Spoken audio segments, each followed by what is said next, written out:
As many of you know, the government's long-awaited integrated review was billed as the most radical reassessment of Britain's place in the world since the Cold War. Ahead of its release, questions abound about whether it would actually put some meat on the bones of what a post-Brexit global Britain really looked like, or whether it would be a bit of a letdown, whether it would serve to justify some of the spending decisions already made or genuinely chart a new path.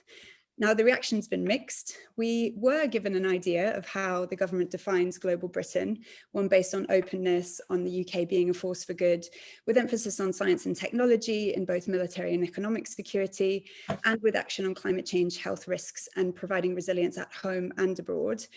There was surprise at the extent of the content and its less hubristic tone, perhaps providing some acknowledgement of the UK's status now as a middle power. But there was also support for the noises around greater international cooperation and cross-government integration. But there was also disappointment at the many gaps and contradictions in its provisions, and perhaps most fundamentally, the huge gulf between what the government says it wants to do and its actions at home and abroad that undermine many of its objectives. So we're here today to pick apart some of these announcements, some of the contradictions, and look at the review from a defence, a diplomacy, and a development perspective. And as Labour prepares its own international policy review under the leadership of Wayne David MP, we also want to look at what Labour might do differently. So our speakers have been invited here today to do just that. After our speaker remarks, we will have a Q&A, which will be chaired by Sarah Church. If you have any questions as we're going, please do put them in the chat box. You can mention, and if you could mention who they're addressed to as you go, that would be really helpful. I'd now like to hand over to David Taylor to introduce you to the people you've really come here to hear from today. Thank you, everyone. Thanks very much, Jess. And as Jess said, I'm from the Labour Campaign for International Development. We are obviously interested in the development parts of this review, but we have always advocated for a whole government approach to tackling poverty and injustice around the world. So obviously we have an interest in all parts of it, including, and this is less well known about the work that LCID does, we have a campaign on responsibility to protect civilians around the world. So that's clearly been an interest to us as well. And this new conflict centre is an interesting development in an otherwise disappointing review. But not here to hear from me, we're here to hear from our brilliant speakers. And I wanted to first introduce Wayne David MP, who is the Shadow Minister for the Middle East and North Africa, and who is also conducting Labour's own review into international policy, a strategic international policy review, which no doubt he'll talk about. And I wanted to start by asking him to give both his response to the review and to talk a bit about the review that Labour is going to be doing as well. So over to you, Wayne. Well, thank you very much indeed, David. And could I begin by saying congratulations to all the organisers of this event, in particular the Labour Party Foreign Policy Group, the Labour Campaign for International Development, and the Labour Friends of the Forces. It's excellent that you've come together to organise this, and it's a very, very topical discussion which we're about to have. Could I begin by saying that I believe the concept of an integrated review is sound.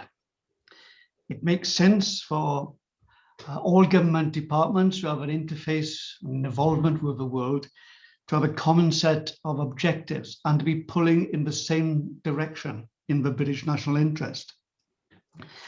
I always find it is quite bizarre, really, that we've had government departments who have traditionally operated across the world, but done so really without any relation quite often to other government departments. And their priorities were almost hermetically sealed from other government departments.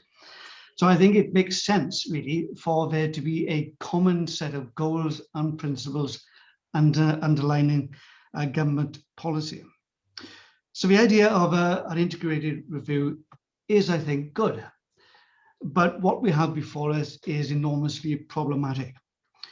And as Jessica, you said in your introduction, there are contradictions. And I think the contradictions really stem from the political reality in which the government is located. I think that is a huge contradiction between the government's own rhetoric and what is commonly seen as the national interest, especially around the rhetoric of Brexit. Because I think what Boris Johnson always is position essentially to the Brexit process. And much of the rhetoric around Brexit was about Britain standing alone in the world, about Britain recreating its neo-imperial past, about exercising diplomatic and military influence in a way which is frankly unrealistic and indeed undesirable. But that rhetoric has been a millstone around the government's neck, and it has influenced really the backdrop, at least, to the integrated review. But if there's a contradiction there, there's also a contradiction inside the document itself and what is happening in reality in terms of the government's actual practical policies. I'll give a few examples. The document talks very reasonably, I think, about Britain upholding international law. But the reality is that the government itself is playing fast and loose with international law. Just look at what happened with regard to Brexit and Northern Ireland. It talks about the desirability of Britain to be actively involved in peacekeeping. In December, for example, there were 300 British peacekeepers deployed to Mali in Africa. But yet the government at the same time is cutting back on aid and actually creating problems in those areas. It is seeking to create stability and peace. And I'm talking about aid. I'm sure Sarah will say a lot more about this. But the document talks about Britain being renowned for its leadership across the world in terms of development policy. And that has been the case in the past, but it's not the case now, when we are in the business of cutting back on development aid and reneging on our commitment for 0.7% of our GDP to be committed to development policy. And just look at the appalling situation in Yemen, where at an international conference, Britain announced it was reducing its aid by 50%, and yet we are a United Nations penholder as far as Yemen is concerned, and we have a key role to play in trying to achieve peace, stability, and aid. Could I say too that the document talks about Britain wanting to have and I quote, a constructive and productive relationship with the European Union. Absolutely correct. But the document doesn't say anything about what our future diplomatic, foreign policy, military relationship and partnership is going to be with the European Union. When we left the European Union, nothing was said about it then. Nothing is really being said about it now. Yet it's fundamentally important in terms of Britain's future relationship with Europe and with the world. And could I also say that the document talks eloquently about the need for the United Kingdom to be a, quote, soft power superpower. There's much in that. But why is it then cutting back on a BBC World Service? Why is it reducing support for our diplomatic presence throughout the world? Why is it, in effect, reducing Britain's extremely important influence and our ability to engage positively with our partners throughout the world? But I think the biggest contradiction and the biggest problem in many ways is on the issue of defense. The document talks about the need for taking a lead in the world with regard to nuclear disarmament. Absolutely. It's been happening quietly for the last 50 years. But the document then goes on to propose that Britain increases its warhead capacity from a cap of 180 warheads to 260 without any justification or explanation of why this £10 billion expense should be incurred. And I think that is a fundamentally important problem. And I'd be really interested to hear what George in particular has to say about that, because some people have suggested that this implies a fundamental reorientation of Britain's defence, so that for the first time ever, Britain may well be prepared to consider the use of tactical nuclear weapons, because those warheads haven't got to be necessarily targeted at cities. It can be much smaller and used in a military setting. Now, if that is the case, the government ought to come clear and we ought to have a fundamental debate about it. So those are just a few comments I've got to make about the document. There's plenty on it to discuss, but the fundamental point I would make is that there's a huge mismatch between the rhetoric of the document and the reality of government policy today. But I think we've taken a modest step forward in acknowledging the need for greater coordination and integration of our foreign policy dimensions, but let's make sure we have the right policies matching what we're declaring what we need to have. Thank you. Thanks very much, Wayne. That was a really great opening remark from you. And I'd like to now hand over to the Right Honourable Lord Robertson, who was Secretary of State for Defence between 1997 and 99, and then became the 10th Secretary General of NATO from 1999 to 2004. And it'd be great, George, if you could please speak to the defence questions raised in this review. And I wondered in particular your views on the modernisation of the forces that it proposes and what the review and that tilt towards the Indo-Pacific means for our place in NATO. Over to you. Well, let me do that, but I think there's other issues that, I think we need to touch on before that. And I agree very much with what Wayne said about the mismatch of ambitions and reality, because that's at the heart of the problem of the credibility of the government as it puts forward this this integrated review. Indeed, they call it an integrated review, and that's certainly the objective. But they produced one bit of it last week, another bit on Monday, and they're doing the defence industrial policy. I think probably in the next 15 minutes, we'll have the announcement of that. So it's not very integrated in terms of the presentation at all. But the basis of the integrated review is quite right, as Wayne said.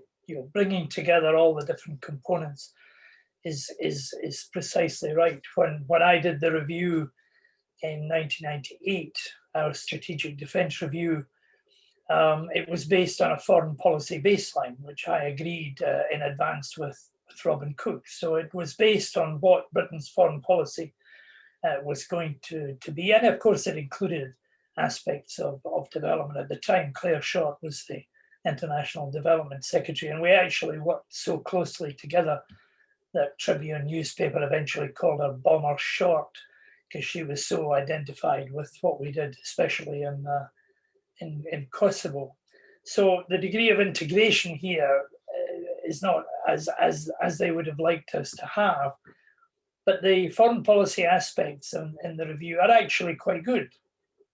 They're largely written by John Bew, who wrote the acclaimed biography of Clement Attlee, and his fingerprints are all over it. So it's comprehensive, it's thought through, it's ambitious, it's actually quite exhaustive, and it would be very difficult for a Labour government to produce anything different to that. But it's the problem of execution that really it comes down to here. As Wayne says, they say in the document diplomacy first, and yet they've reduced the diplomatic service to the point where the old Foreign Office budget was actually less than the cost of building the US Embassy in London, and the United States of America employs more people in Britain than the Foreign Office employs in the whole of the world.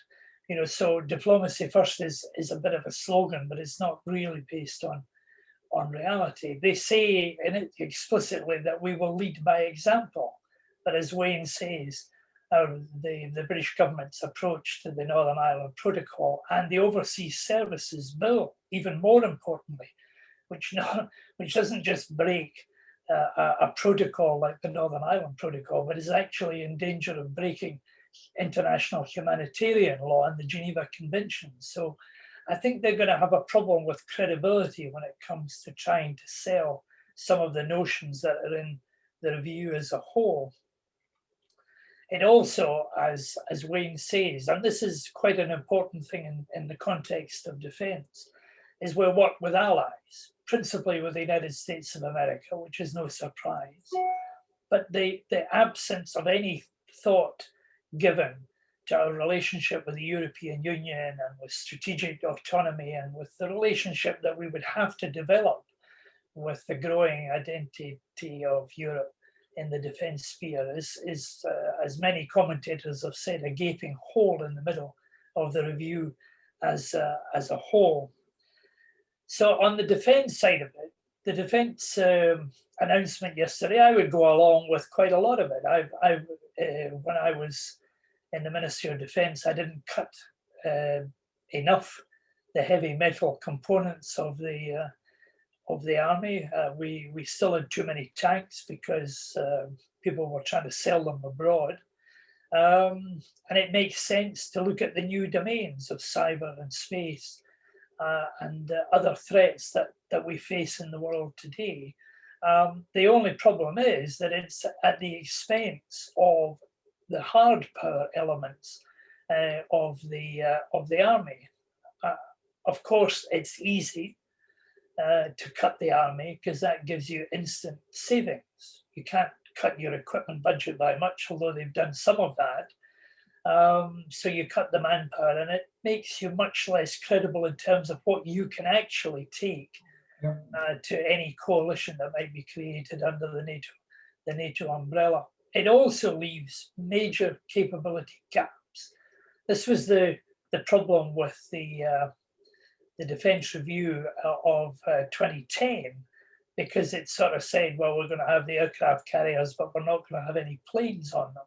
That you're going to leave yourself gaps in capability in the interim period, and they haven't really properly thought that through at the same time. They've gone for the glamorous side of what we do, rather than the easy cuts that can be made. Okay, two other major points. One is the nuclear warheads. Well, I've been complaining bitterly to the Defence Secretary and to others in the government about any explanation of why we're increasing the cap. Actually, we're not increasing the physical numbers of warheads, because a lot of warheads were kept in reserve, so it isn't as big as it looks like, and we're still left with a warhead arsenal that is less than the French one, as I think they've repeatedly said. It appears to be related to the increasing expenditure by Russia and by China on nuclear weapons. And they are inventing new systems, including tactical systems. And by the way, you can't use ballistic missile warheads for tactical purposes, Wayne. So we have only one system. I abolished the other system that we had, and we're the only nuclear power with one particular system. But it seems to be based on a realistic assessment of the range of both defensive and offensive nuclear weapons being built up in complete defiance of the NPT by Russia and China at the present moment. And the other point is the Indo-Pacific, the tilt to the Indo-Pacific. Now, I was on the Policy Exchange Blue Ribbon panel that they established to look at the Indo-Pacific, but I parted company with them on the idea that we were going to have military presence east of Suez. The Indo-Pacific region is going to be hugely important in trade terms to this country. And at the same time as we're sanctioning senior people in China, we're also saying in the integrated review that we're going to maintain a trade relationship there as well. But there are other countries apart from China in the region.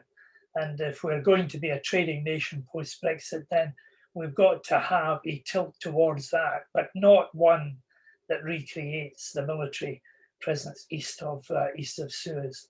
A final thought is that the integrated review talks about Britain aiming to take over senior positions in international organizations. And as somebody who led an international organization, I know how valuable that can be for individual countries. There are 20 international organizations who set standards in the world today. China has the head of 4 of them. No other country in the world has more than one country at the head of these organizations. We have none. So that's an objective that we want to.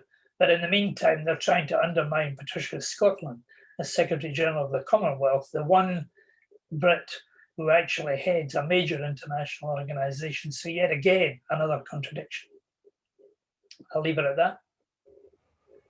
Thanks very much, George. That was fascinating run through from your perspective. I'd like to hand over to the Right Honourable Jack Straw, who was Labour's Foreign Secretary between 2001 and 2006, of course. And Jack, obviously it's over to you to cover whatever you want, but from my perspective, it'd be really great to hear if you were Foreign Secretary today and you were conducting this review, what would be your priorities? And also what's the sort of infrastructure you would put in place to deliver that? And how does it compare with the review that has been put forward? Over to you. Thanks, David, very much. And thank you to everybody for organising this seminar. And to my colleagues, George and Wayne, for what they have said. So, I mean, on the resources, let me just answer that first, David. I mean, there's bound to be an argument in any government between the overseas departments, defence, foreign affairs, DFID, and to some extent the intelligence agencies, although they've done pretty well really since 9/11 in terms of their resources, about money.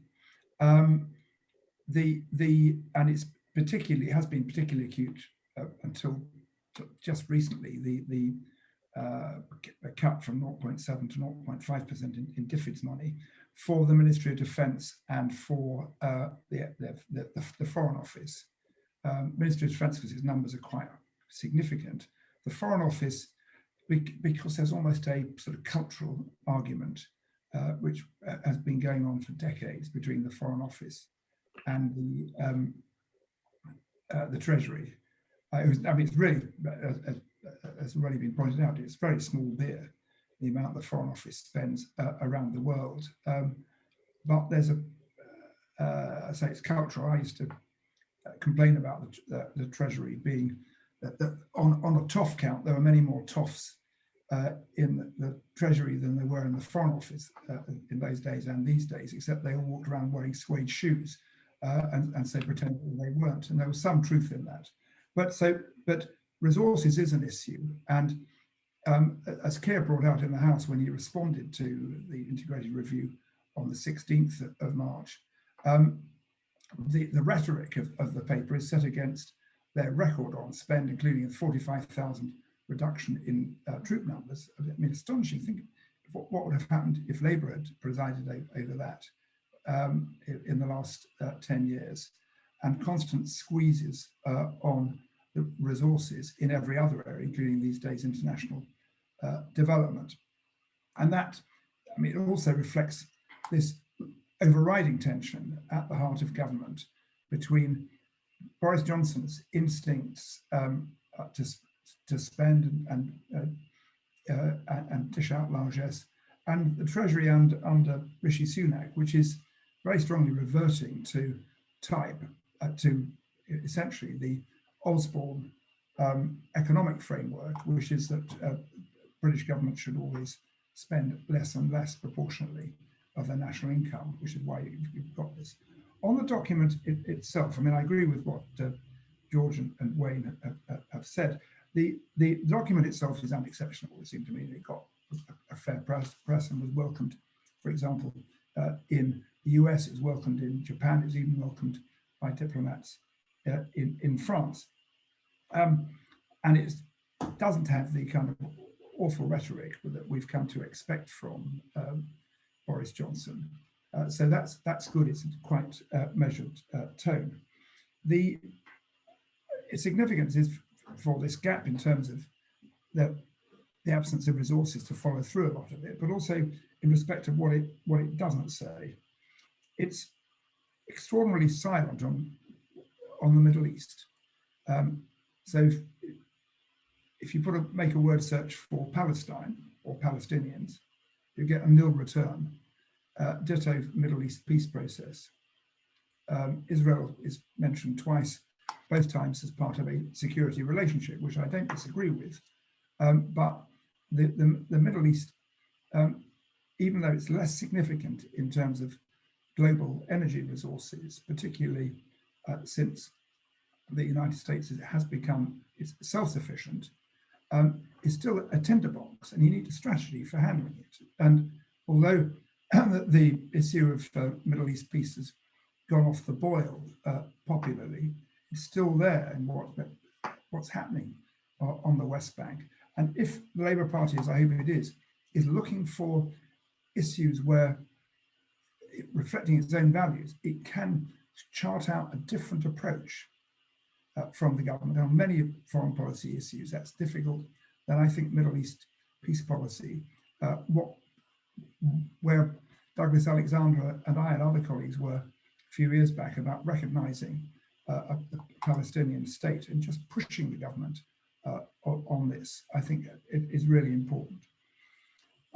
Saudi Arabia and also the Yemen. Relations with Saudi Arabia are really difficult, and I won't pretend to you they were easy when I was there.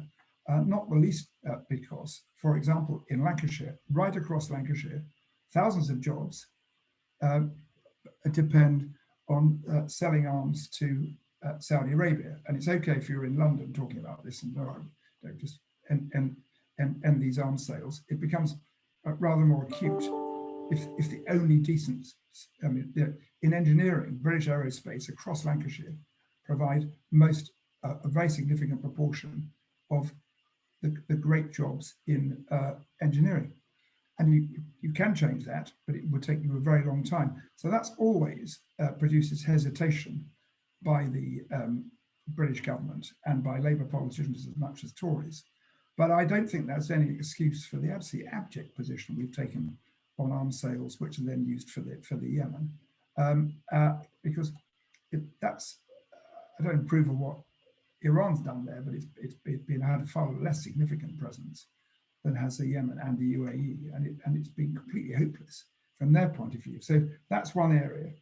It doesn't mention anything about the JCPOA, the nuclear deal with Iran. Really important, and it was to the credit of the British government that they continued the process that we in the Labour government had started, which led to the 2015 deal and stayed in the deal.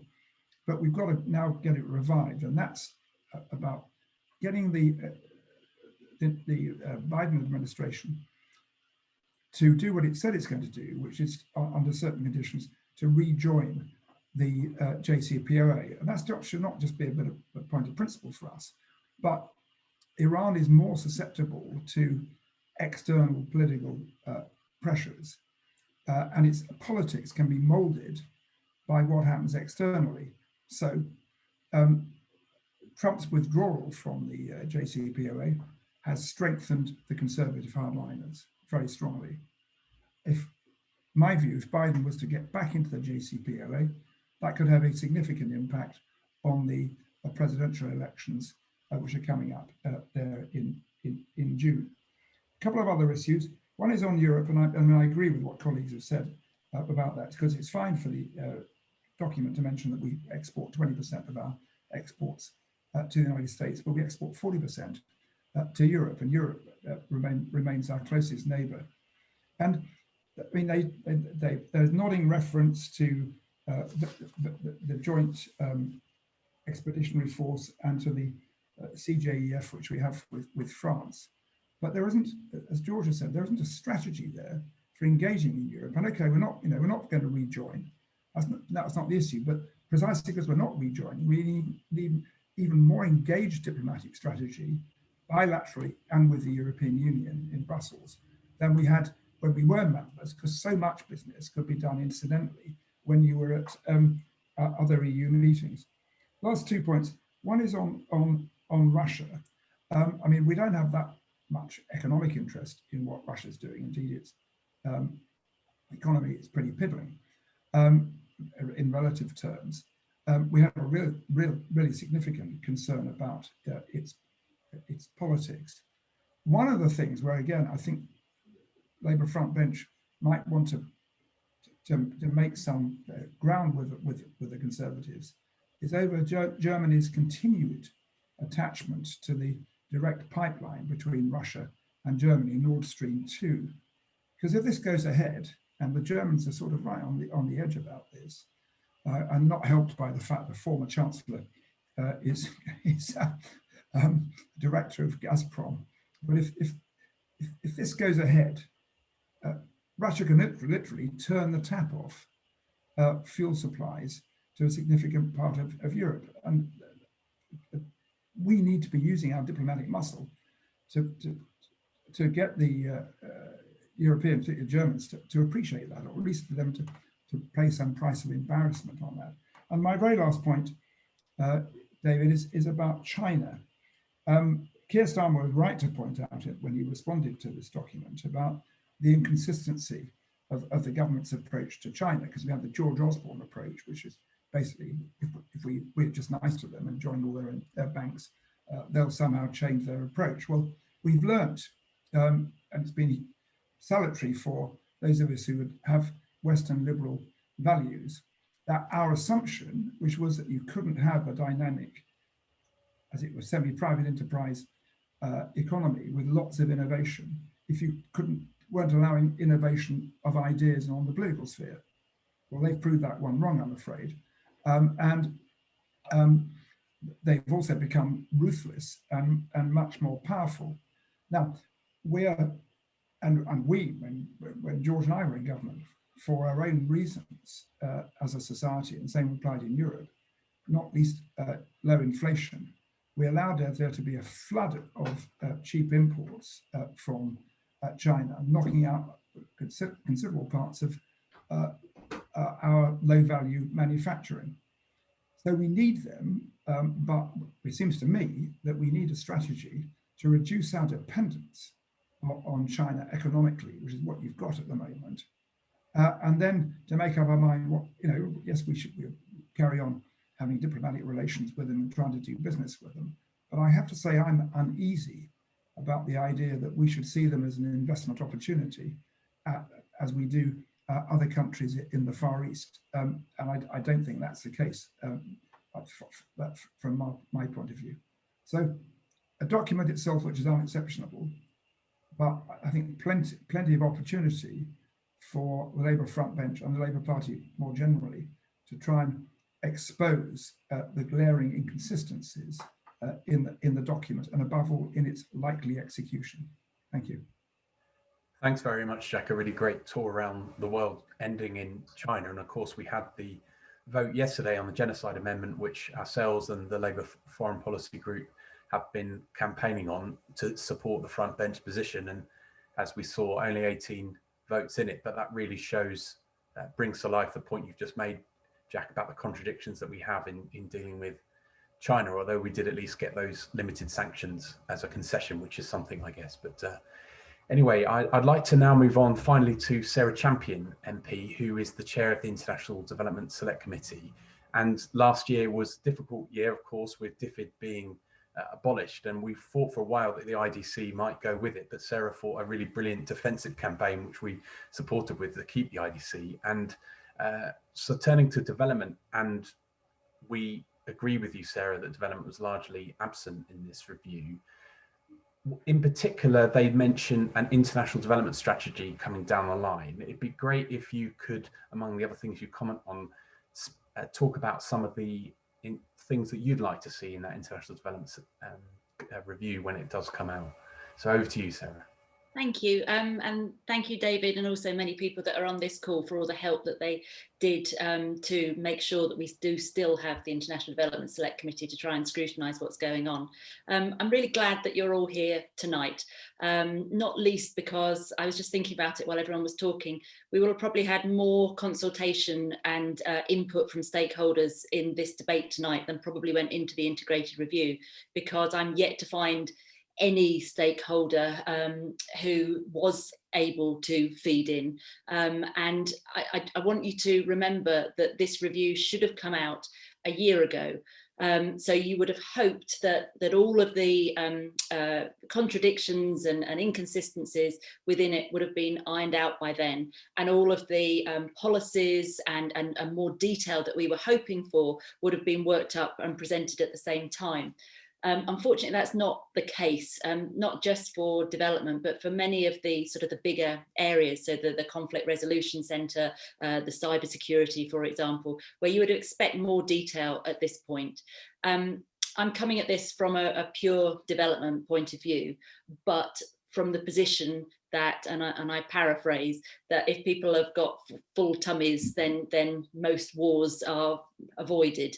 And I'd hoped that the integration of defence, development and diplomacy would have understood that concept and would have really been an excellent opportunity to unite all of those, unite all of our resources to try and see a more stable and secure and prosperous world. Unfortunately, in the 120 pages of it, development only got 3 pages. And then when you look at women, gender was mentioned once and women a couple of times. And it's that, for me, the frustration that here was an opportunity to put forward a really strong vision of what the world could be and how Britain could make that happen. And I think they ducked it. I'm inclined to agree with George. I think there's been some really expert work that's gone into this, but then I don't know about my colleagues, but I see the footprints of politicians with their red pens on the final draft, sort of inserting their little lines and pet projects in, and it's to the detriment of the report overall. Going back to development, I have to talk about the cut to development. So we've gone from 15 billion to 10 billion, still an awful lot of money. And within the document, there is sort of the talk of the 0.7 and returning when fiscal circumstances allow.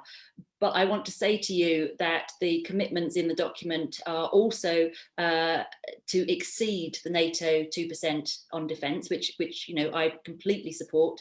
That's 188 billion where we stand at the moment, and that's an increase of 3.5%. And one can't help wondering, had 5 billion from that budget being put back into development, then maybe we could meet our strategic objectives and be a safer place because of that. The Indo-Pacific tilt is interesting because the document does recognise the issues around Africa, both in terms of sort of poverty, development and security. So one can only assume this strong mention of the Indo-Pacific tilt, and it doesn't go into that much details about what countries they're talking about, but one can only assume that that is from a trade perspective. And then one also has to make the jump that that's what's underlying a lot of this document. I think Jack was right to talk about China. So there's the recognition of the threat, but also the trade opportunities. And I get that, you know, our relationships with countries are very complex, but what I would like to see more is some of the sort of the baselines that we were working on with that relationship going forward. And I think they duck actually doing that. I completely agree that the security around the world and maintaining security is changing dramatically. One has to consider the ongoing threat of terrorism, and particularly cyber terrorism.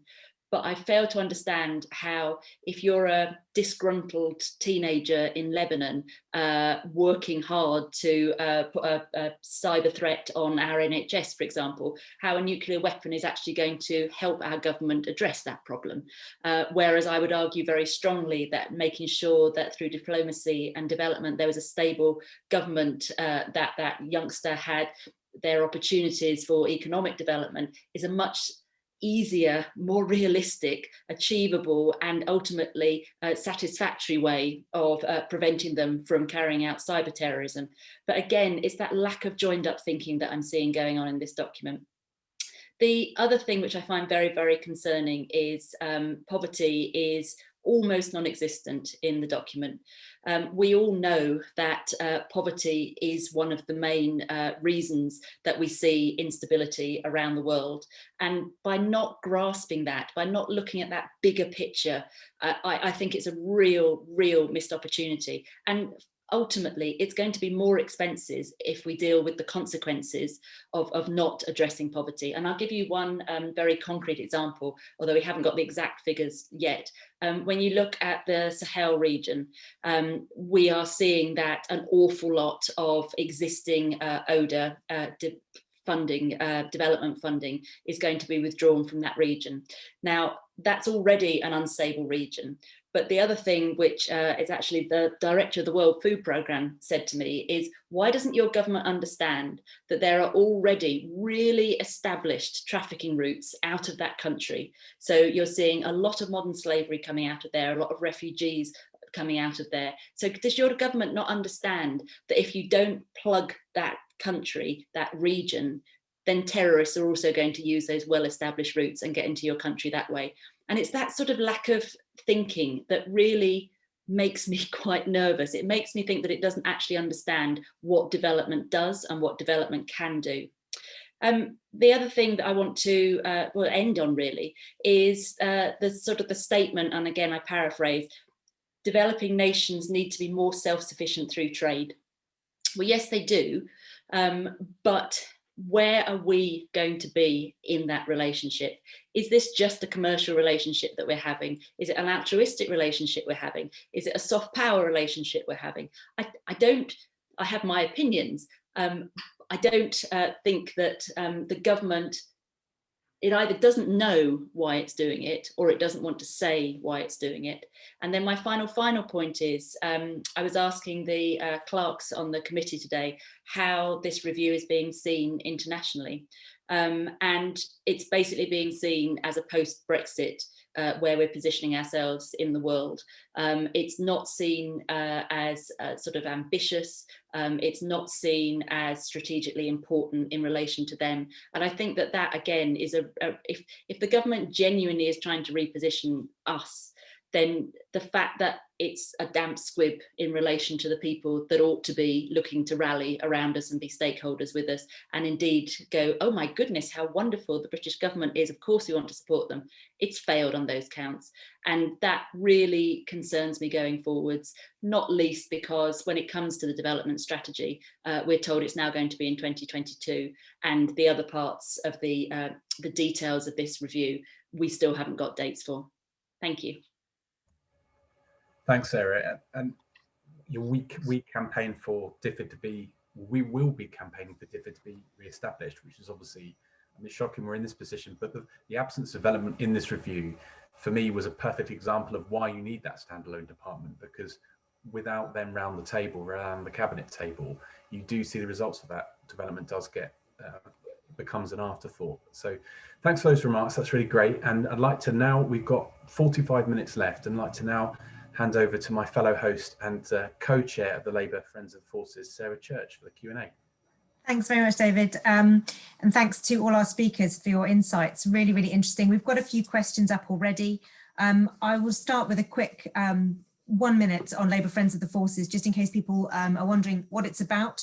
It's been going for nearly 10 years and was forged by a will to create a forum for serving and ex-serving personnel, along with those close with them, because Labour needs to be and is deeply rooted in the needs of our service communities. And this is about strengthening the link between Labour and our serving communities. And we're a forum for discussion, development and ideas sharing.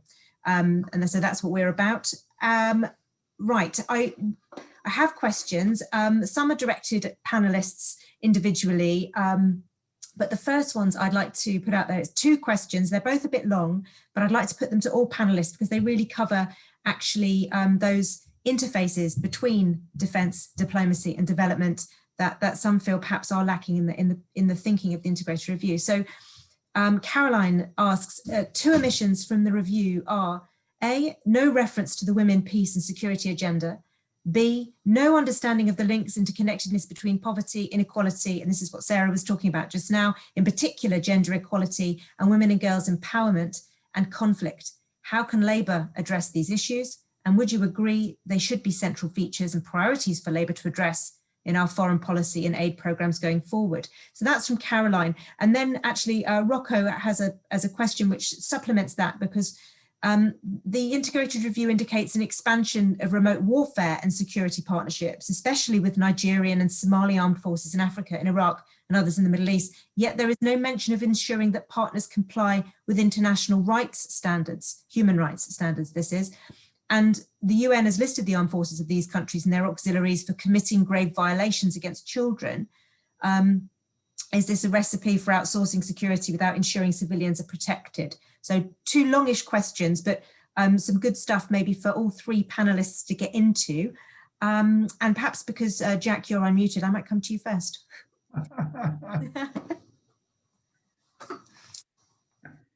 Right, well, here I am.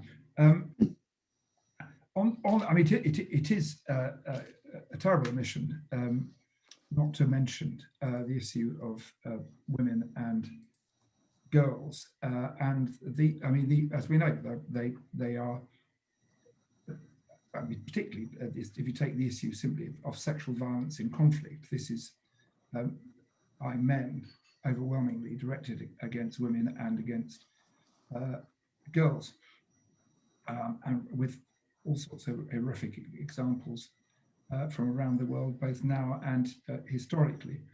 How do you deal with this? Well, we deal with this by using the powers that we have to campaign in Parliament and outside this kind of forum to embarrass the government into thinking, oh yes, because Boris Johnson pays, and so does the modern Conservative Party, pays lip service to the idea of there being equality between the sexes and there being a prominent role for women in for example, in his cabinet and in government. Fine, but it's not actually embedded in their thinking. So, I mean, that's I think the specific thing I'd say, and that's what we've got to do, to keep emphasising on remote warfare, and do we turn a blind eye to international norms if we are working with Nigerian troops and others? I don't think we can. I mean, obviously they're working in an extremely difficult environment, but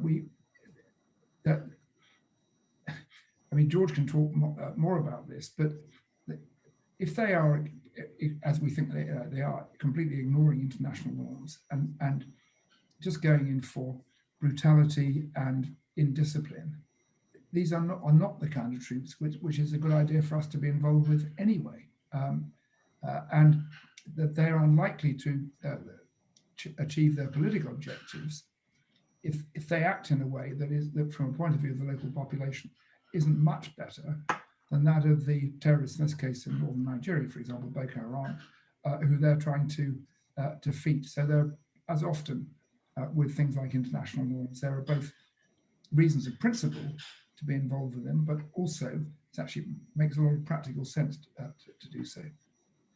Thank you very much. I'll come to you, Sarah, next. I realise you have to go in 10 minutes, and it'd be great to hear what you've got to say about, I think, human rights. Got a good reaction from you at that point. It did indeed. I mean, at some point, I hope politicians will recognise that women and girls make up 51% of the population. And we're actually quite good on peacekeeping, negotiating, stabilisation of countries. But unfortunately, as Jack alluded to, rape is used routinely as a weapon of war. I mean, we see that going on right now in Ethiopia.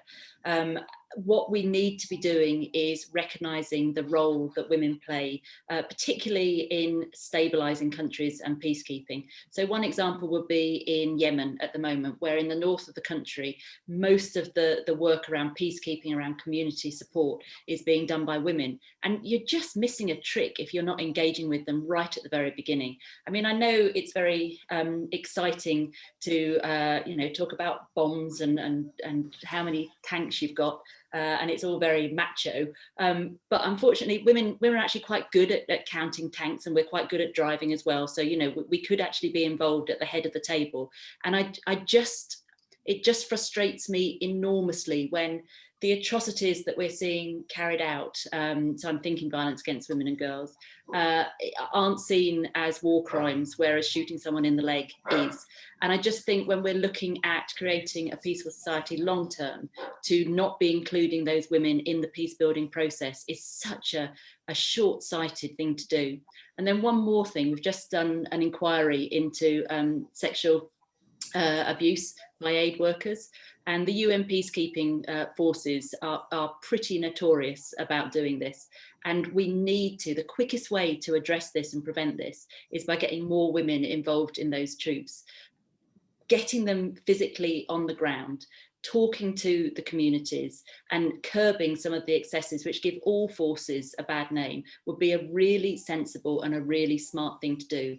And I, you know, Boris loves talking up, I don't think he's ever used the word feminist, but he loves presenting himself, you know, girls' education, that sort of thing. Well, actually, this review was the opportunity to literally put your money where your mouth is and make a real difference, be a world leader, rather than just talking the talk.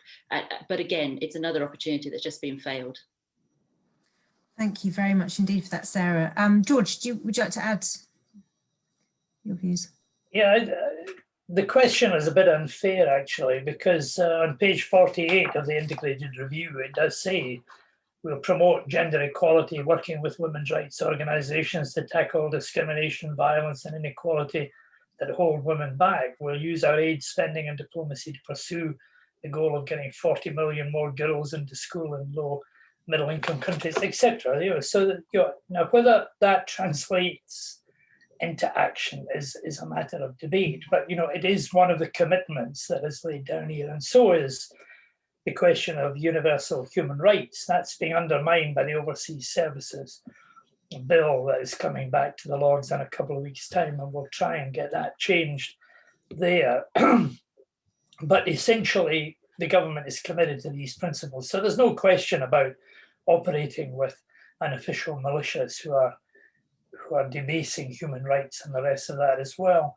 And you know, and I made a sort of frivolous comment earlier on about Claire Short being called Bomber Short by her political opponents on the left. And who knows, she might actually be out there watching this just now. But the reason was that she recognized that what we did in Kosovo, which was ending basically a genocide that was taking place, was something that we should use our armed forces for. But secondly, she came to the Ministry of Defence on a number of occasions in order to get military training into some of the countries in Africa where she could see that if you actually reorganized and regulated the army in these countries, you stabilize democracy in those countries, because largely they were unstable because of the random effects of the military forces in these countries. And you can see that self-evident. Look at Myanmar today, you know, or Venezuela today, where the armed forces are effectively the brutal side of dictatorship. So, you know, we could see that by the British Army giving advice and reorganizing in these countries, you actually had more of an impact sometimes than by food aid at that time as well. So, you know, we shouldn't lose sight of that. And we need to, in terms of Labour policy, make much more of it in our foreign policy in the future. Thank you very much indeed. I'm going to take advantage of the last 5 minutes of Sarah's time to put in some specific development questions. And there were a couple of follow-ups actually on the piece about, you know, a comment that it's hard to get more girls into school when aid cuts are defunding girls' education. So, you know, if anyone knows how that miracle will be achieved, that'd be maybe worth a comment.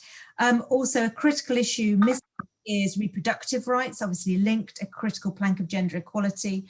And I'm going to add in a separate but development-based question around, has anyone had a look at what the impact on the British economy will be, given the fact that many, many people are employed in development in the UK, looking at overseas aid? So multiple questions, Sarah. Thank you for your answers. Well, I agree with the first 2 points, and it shows the thought process, which is that the rights of women and girls are a bolt-on, not an absolute core.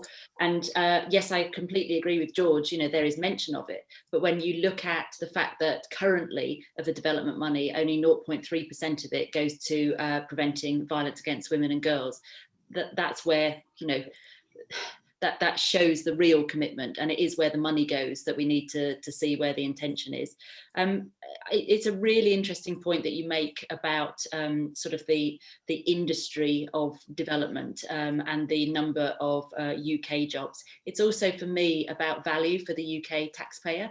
So I know that I've been a big campaigner for the 0.7. What I'm actually a campaigner for is to understand where aid is going, how it's best spent, what the outcomes of that money are, and where we ought to be targeting our money in the future. And again, you know, I would have welcomed the integrated review to look at that, and as I said, put our cards on the table about that. But it shies from it in terms of sort of the international soft power that development gives to us. It's enormous. I mean, I'm friends with a lot of, well, not a lot, a number of Jamaican politicians. And as soon as the cuts to aid were announced, they came straight back to me and said, well, why would we want to do business with you? You know, it's not conditional, but it is a sweetener to do a deal with you as opposed to China. And I think that's one of the things that we ought to also think about. You know, China, and there's a question that I was just answering, you know, Africa and the whole demographics around that is going to be the fastest growing region in terms of population, but also it's the fastest growing region in terms of economic potential if we can, you know, support and empower that. So as a trade potential for the UK, all of our historic, not always good, relationships with African nations, those sort of shared values, those shared legal and political basis, that could have been a huge opportunity for us to use our existing developmental reach. Adding on to that, you know, that there is a real security risk if we don't maintain those relationships with Africa. So it just frustrates me that this review could have been so much more.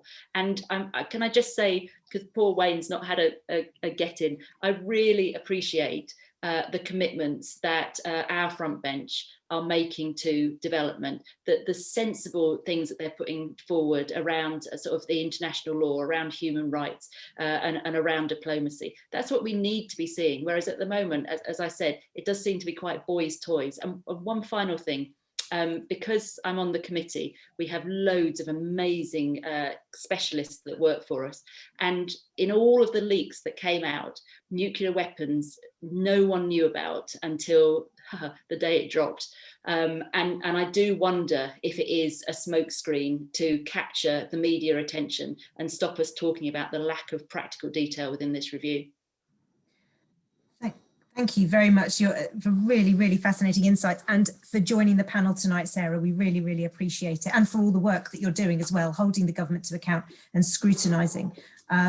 So as prompted, Wayne, if you're happy to answer any of the questions we've been through to this point, please do come in and let us know what you think.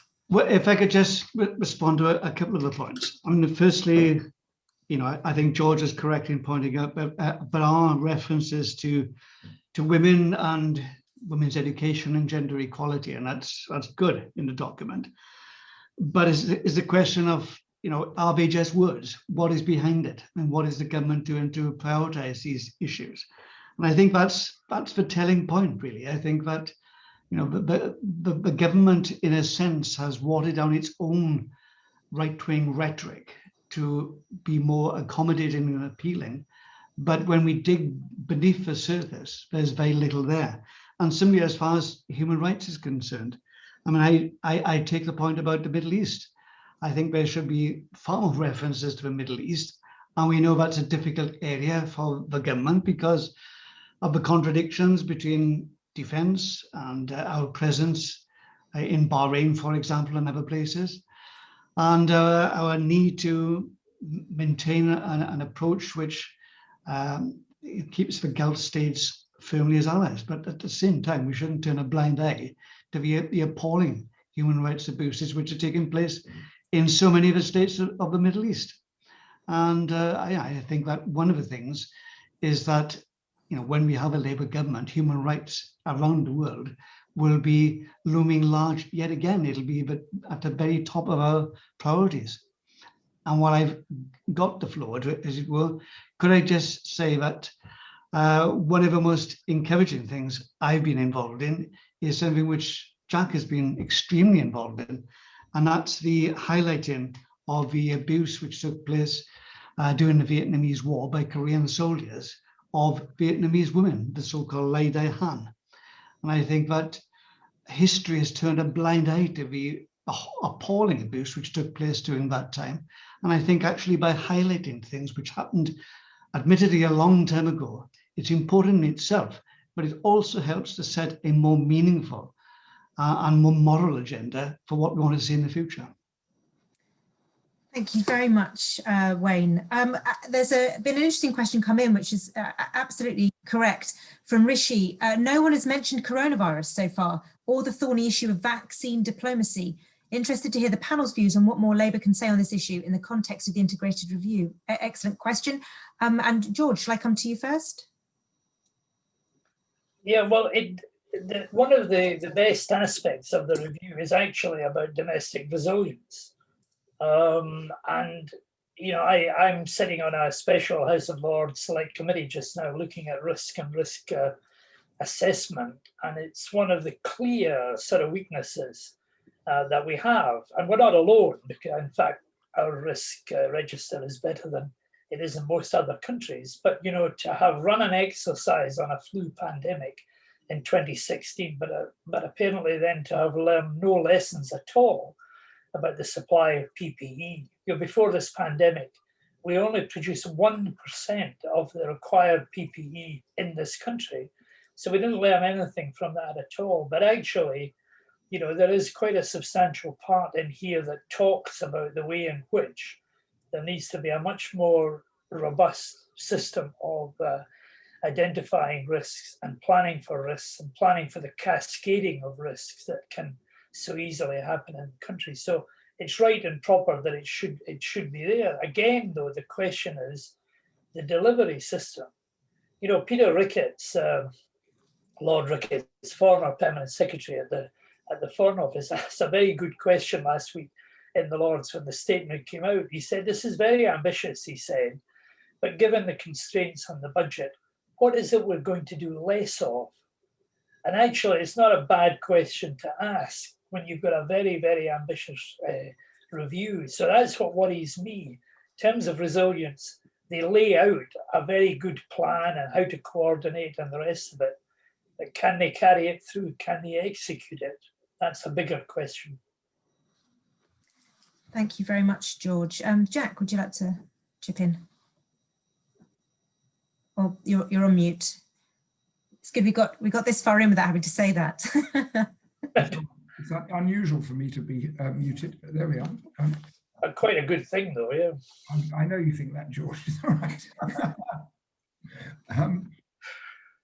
But I mean, look, just picking up what George said. I mean, this is not just this government in the last 10 years, but we did too. We put too much emphasis on,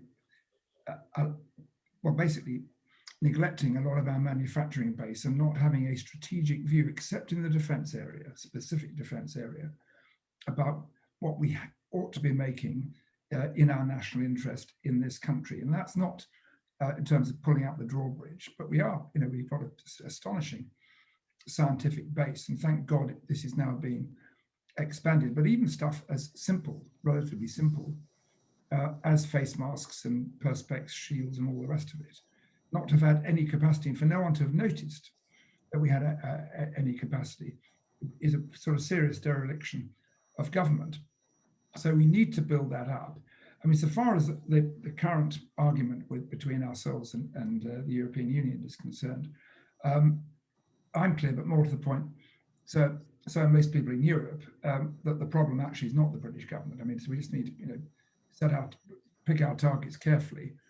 It's because of the lamentable failure by Ursula von der Leyen and the Commission in deciding they could organise this centrally and not have it themselves having the capacity to do so. And by the by, I mean, I get a translation of the German press every day, and they're not taken in by the idea that AstraZeneca has failed in its contractual obligations to Europe. They believe, as everybody does, that it's just a sort of catastrophic failure by the European Union with all sorts of really damaging implications for the EU's reputation and the way this is going to feed Euroscepticism within the 27. And as for what, if the purpose of the question is, what should the government do now? We shouldn't go in for COVID nationalism. I mean, the first duty of any government is to its own people. So this government, I mean, you can't take it away from them, having dealt with the pandemic in a most terrible way, which is why we got the highest death rate population around the world almost, have now got it together, and a very significant proportion of the population is being vaccinated, and that can only help by the by across Europe as well. I mean, what I hope is going to happen, and there is some indication that this is what Johnson is doing, is we reach some kind of voluntary agreement with the rest of Europe about sharing the available AstraZeneca vaccines. Although it's ironical that in Germany and France, they still have millions of unused doses of this stuff because they've been running this completely perverse, ignorant campaign against the use of the AstraZeneca vaccine. Suddenly realise it works just as well as the Pfizer one, and wonder why the population are resistant. But anyway, it's about cooperation, and coming back to the issue of what should our approach be to diplomacy in Europe. I'm amused by the fact Johnson's picking up the phone to Merkel and to Macron. I'm sort of wondering, well, what's the response at the other end? But you need to develop and build up and nurture relationships with countries and their leaders in the good times when you don't particularly need to make a phone call to somebody, because when you do, it really does make a huge difference in practice if you've built up those relationships and mutual understanding. Thank you very much, Jack. Wayne. I would make the general point that one of the big questions which is beginning to loom on the horizon is the unfair access people across the globe are having to the coronavirus vaccines. And I think that's likely to become one of the big geopolitical issues of the future. But because I am also concerned with the situation which exists now, not just what Jack has highlighted, but in my particular area, the area I'm responsible for on the front bench, Middle East and North Africa. If you look at the situation in Israel, which has got the highest vaccination rate of anywhere in the world, and a variety of reasons for that. One of the reasons is because Netanyahu in the election year paid more for the vaccines than anybody else. But right next door is the Palestinian occupied territories, where there's negligible vaccines in existence. And Israel is doing, in real terms, very little to help the vaccination program in the occupied territories. And one of the things which I would like to see the British government calling for is basically Israel to work together with the Palestinians to make sure there's a common program developed. And because that's the only way, from an Israeli point of view, they can be sure of having long-term safety. But it's also the decent and humanitarian thing to do. And I think that issue is going to be replicated in many, many ways throughout the world over the next few years. And it's something we have to be conscious of. Thank you very much. I'm going to ask a sort of follow-on question about domestic security and then get on to some slightly more pointed questions about our force posture, about numbers and things, and the modernisation of the British forces, particularly the army.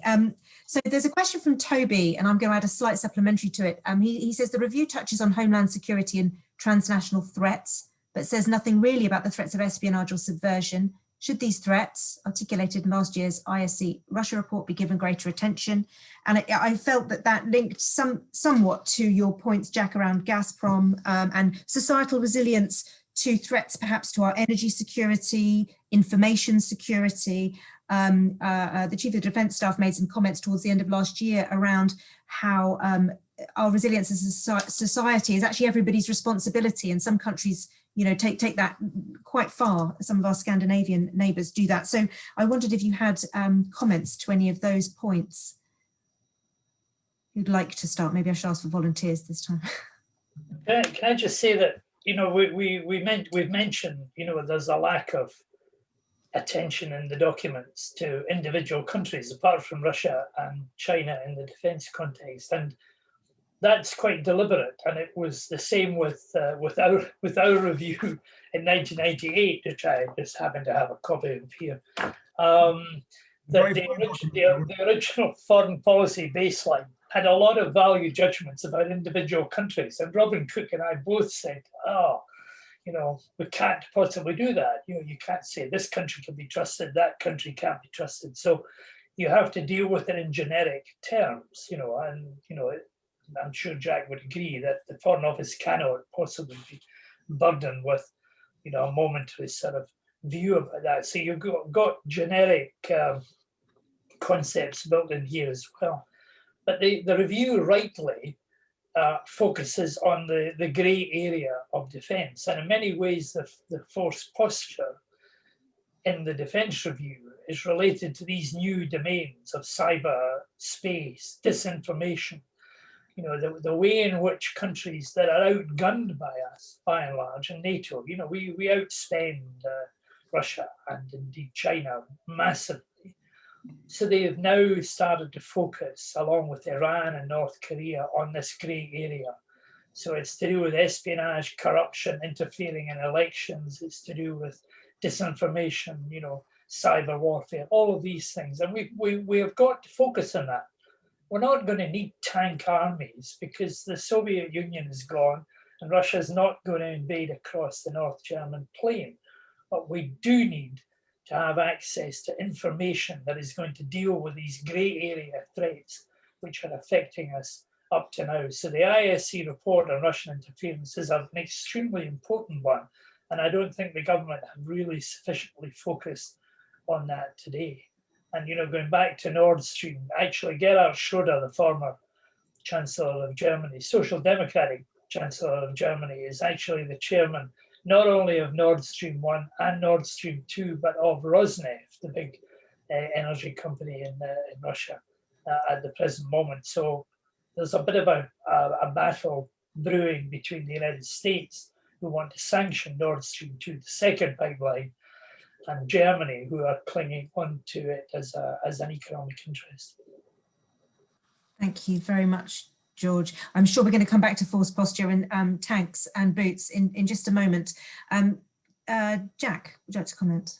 Well, on the issue of the intelligence agencies, I mean, actually, I mean, in fairness to the document, as George has indicated, there is a strong theme running through it about how we deal with the kind of modern threats, which are many of which are electronic rather than physical threats.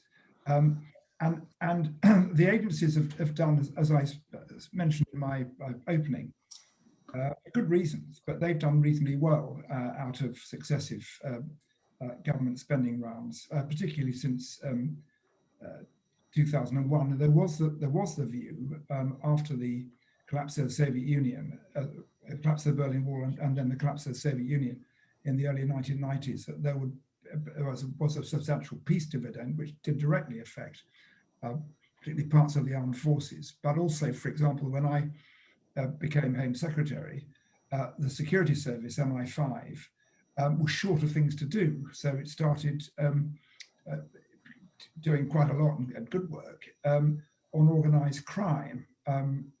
But that's, I mean, you know, for all sorts of reasons, particularly post 9/11, they've had their hands absolutely full in terms of counterterrorism and all of that, and domestic subversion here.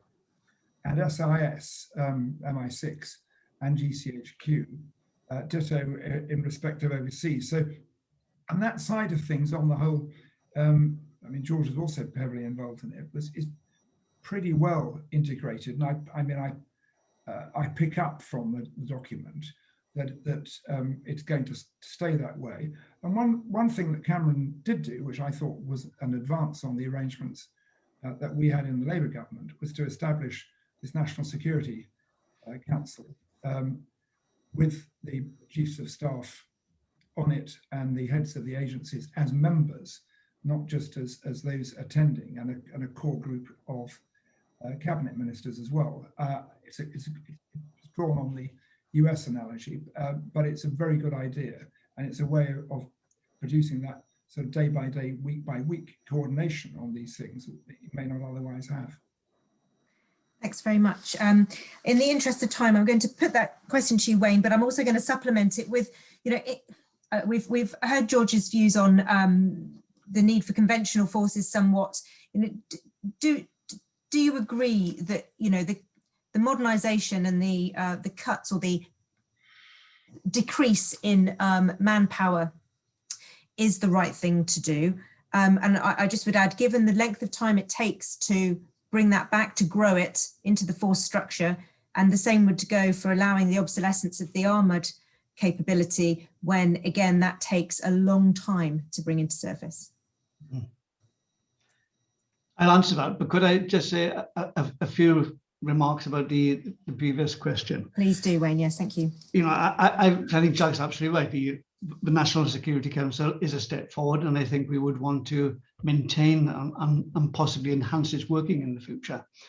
But I also think that one of the things which is perhaps lacking in the integrated review is an acceptance, but it needs to be a different idea of who the defenders are. And I think that we have to move away from the traditional idea that the armed forces alone defend the country, and more towards, I think you said, Sarah, a Scandinavian idea, that is the people themselves have got a role to play in the defense of our country. And I think that one of the things that we need to do in Britain is to increase the awareness of the population, just how wars may well be conducted in the future. And I think we had an indication of that when it came to the poison in Salisbury, for example. But that could well become commonplace in a situation where we were involved in a real struggle against another power. So I think that's important. The second point I'd make is with regard to our conventional defence. You know, I think that we need to have a debate inside the Labour Party about the size of our armed forces. I think that the document is right, and I think if we had the Labour government in power now, they would want to invest much more in technology, in security, in innovation, in a whole host of different ways. But I'm very reluctant to say that should be at the expense of our traditional armed forces, if you like. And you know, I think that's a debate that we need to be thinking about very, very carefully. There's a debate going on inside the Conservative Party and elsewhere about the size of the defence budget. Should it be 0.2% or should it be more? I think that's a debate that we have to be engaged in. And I think it's very, very important that we, as an opposition who are serious about winning power to next election, are not afraid to get involved in these difficult issues. Because I think if we are absolutely honest, one of the profound weaknesses of Labour in the last general election was that many people didn't trust Labour, thought we were going to be soft on defence, and we need to show that that is not the case. But Labour Party puts as its first priority the defence of our people. And if that means being involved in difficult debates, then so be it. But those debates must be held. Jack, did you want to come in? No, I'm sorry. I was just commenting that we were being soft on defence. So I've got a question here that I think there are several people who'd like to move on to, which is about your view on the FCDO's conflict centre. So how will this work effectively to address, in your view, conflict prevention, civilian protection, and responding to other agendas such as those we've talked about in the development space, perhaps, well, and conflict, women, peace and security, children, armed conflict, and so on. And maybe Jack, you'd like to jump straight back into your views on that, and then we'll come back. I'm afraid I don't know much about this conflict centre. I mean, the Foreign Office has always had conflict centres where it tries to bring together different areas of expertise to work on conflict resolution. And my guess is that what they're trying to do is to bring development arm into that as well. Well, it has to be said that even when the DFID was separate, I mean, obviously they were involved in this kind of organisation in any event. I mean, but that I think is the basis of it. And I mean, the test of these things is not whether you can gather these people in the room and what kind of policy capability you've got behind them, but what they do on the ground in specific conflicts. You know, that remains to be seen. Yeah, I don't really know much about this either. And what worries me is that actually the review sort of suggests a whole series of new organisations being set up, but yet again within the same budget. So, you know, is this serious? There is a good case for a conflict centre so that these things can be examined and properly looked at as well. But it comes back to the National Security Council, because it's got the job, according to the review, and it has even at the present moment the job of coordinating between all of these different organisations in government to make sure that they're acting in the national interest and that they're actually all doing what the centre wants it to happen. I should say that the idea of the National Security Council was actually an idea dreamt up by Paddy Ashdown and I in a report that we wrote for the IPPR in 2008 before the 2010 election. And we said that there had to be a National Security Council to bring together all security government departments. So you had one venue, because Jack and I will remember the times when we were trying to coordinate in a sometimes quite haphazard, but albeit successful way. So I had a very big panel of experts there. Paddy Ashton and I co-chaired it. It was published. The Tories just took it, the whole thing. They took the whole idea of the National Security Council out of our report and implemented it after 2010. But Gordon Brown and his people decided they weren't going to do anything about it before the election. But you know, it's now got a pivotal role now in coordinating between all these government departments and the new centres like the conflict centre and the resilience organisations as well. And we've got to hope that they all manage to do it and to do it successfully. But they're doing it on exactly the same budget as exists at the moment, and that's a big task. Wayne, the last word on this last question.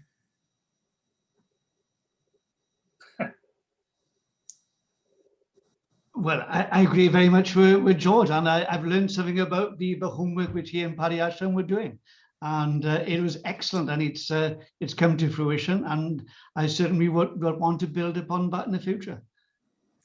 Thank you very much indeed. Thank you. That report warned about the dangers of a pandemic. It was one of the central recommendations. Yes. Warning. Yes, I have read it. Yeah. Thank you all very much. Thank you to everybody who asked a question. I do apologise if I didn't get to your question. I tried to pick up on all the main themes. And thanks very much indeed to all of our panellists and to Sarah, who couldn't stay beyond 6 o'clock, for some excellent and in-depth answers. At this point, I'll hand back over to Jess to conclude the event. Thanks, Sarah. And in conclusion, I wanted to just again add my thanks to Wayne, George, Jack and Sarah for joining us this afternoon for what has turned out to be a fascinating discussion on a very wide-ranging subject. It's clear that a set of questions have emerged about how the government is actually intending to achieve the objectives it set out in the role, particularly around the question of resources and what infrastructure is needed. Two big things that we've picked up on here are, is there a particular development plan? Is there a particular Middle East plan? Things that have been missing. And it sounds like we're going to have to wait for a lot of the answers. But obviously, in the meantime, Labour is running its international policy review. Wayne shared information about that on his Twitter feed. The review is open until the 8th of April. If anybody on the call is inclined to make a submission, Labour Foreign Policy Group is running one under the leadership of Rishi Patel, who has been on the call. If you'd like to be involved in that, do be in touch with us. Final thank you to everyone who attended for all of your interesting and challenging questions. Big thank you to Leila from Coalition for Global Development, who supported in the organisation of the event. And if you'd like to know anything more about any of our organisations, you can check out our websites, labourforeignpolicy.org.uk, labourforces.org and lcid.org.uk. Again, thank you everyone, and hope to see you soon at one of our future events. Thank you.